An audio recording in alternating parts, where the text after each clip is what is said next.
Hey guys, welcome to the channel. This is going to be my first video. Still learning.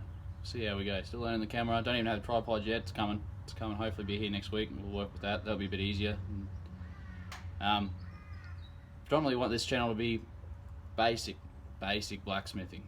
There's a lot of stuff on YouTube at the moment, but a lot of guys are using all the flash gear and all the stuff that, well, that I didn't have when I started, so it made it hard to learn off of them. So we're going to work around that. We're going to start off with just basic stuff with the gear that I started with, and we'll slowly work our way up through video after video. But we'll see what the channel turns into. I do a lot of beekeeping stuff too, so I'll probably feature a few tutorials on that, and ultimately I guess it's up to you guys. If I get requests for stuff, well, I do a bit of this and a bit of that, so I'm happy to show anything. But let's get started. Right, so what's the average Joe need to get started banging around on that weekend in his backyard? Something to hit on? So I started on just a piece of railway track. You can often find them at just your scrappies will have them, or if you live near a railway track, I don't advise it, but give it a go. Just something hard, even if it's just a lump of steel. But I started on a piece of railway track. Anyway, most people can easily get various pieces. Some of them, sometimes you can pick some up on Gumtree or eBay, or that have been shaped a little bit. Some blokes get a bit carried away. Don't pay too much. Some people will want to try and sell you one of these as an anvil. It's not. It's just a railway track. I wouldn't pay $20 for something like this.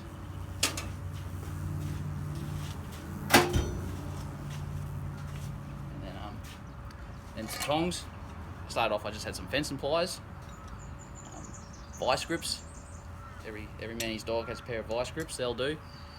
Preferably something with longer handles, because as you work hot, the heat will radiate onto your hand. Welding gloves are a good go-to as well if you can't stand the heat. But fencing pliers are handy. Hammer. This is probably a bit big to start with, but it's all I sort of had. You don't really want to be using your claw hammers. This is 3 pound. I don't know what that is in kilos. 2 and a bit. 2 pounds a good size hammer to start with.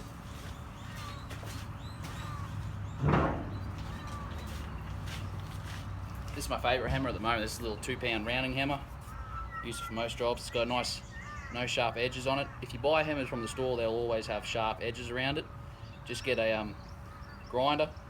Just give it a light grind just to round those edges off. Otherwise, you'll leave lots of marks in your work. So this one was a good one because it never had any of that for me, so I didn't have to worry. Your safety gear. Obviously, I always wear earplugs. I don't necessarily always wear safety goggles, but I recommend that you do.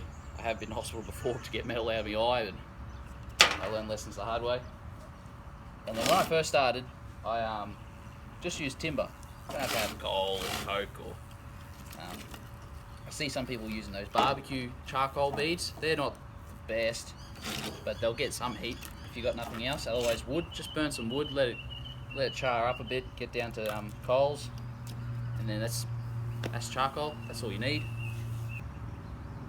I started off, I cut the top off a gas bottle and took out the gas fittings and put in some fittings that would accept a hose from an air compressor, and then turned that on its head so that the air would blow up, and then I just filled that up with my timber and coals, and then that I can control that with the nozzle. I'll attach a photo. I think I've got a photo of it somewhere. I've thrown it out since then, but I should have some old photos of it just so you get some idea.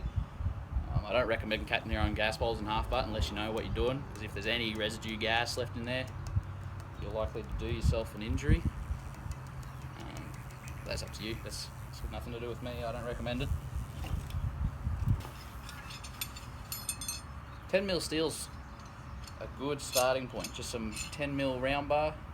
It's mild steel, nice and soft. You can pretty much forge it cold, bend it, if you hit it with a hammer cold, you're going to mar it, and you can shape it a little bit. So it's easy to start with. You get a bit of heat in there. It's easy to work with. Good for learning. You get a feel for the steel, how it moves. Practice working your heat.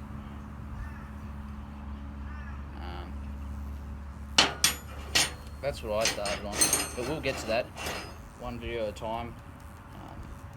In a different video, I'll show you working with. We'll do some basic shapes with your mild steel. Do a bit of fire control. We'll work our way up to it. But yeah, that's all you need to start. You don't need any of the flash gear.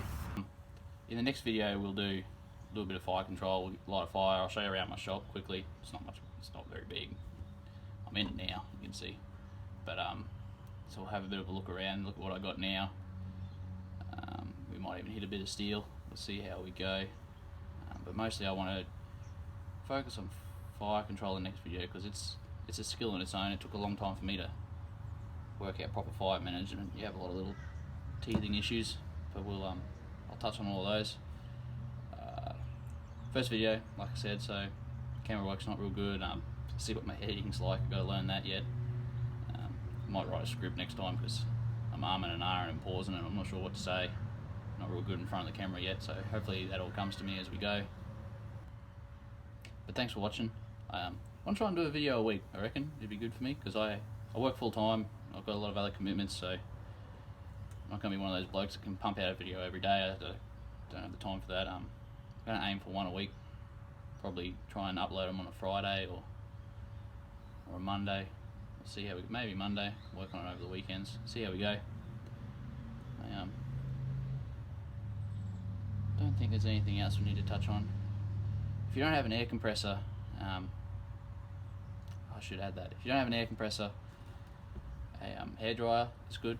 You can get a hairdryer in there somewhere to blow air in, or old bellows, or if you can get, I've never tried it, but even the smoke blowers from beekeepers, you can buy them brand new for $30. Get them second hand for nothing on various eBay and Gumtree and all that sort of stuff.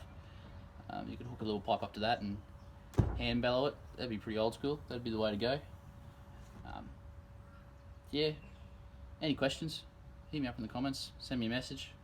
Happy to answer whatever you got. I'm still learning, so I don't really know what else to say just yet, but I'm sure I'll think of 10 other things after I go.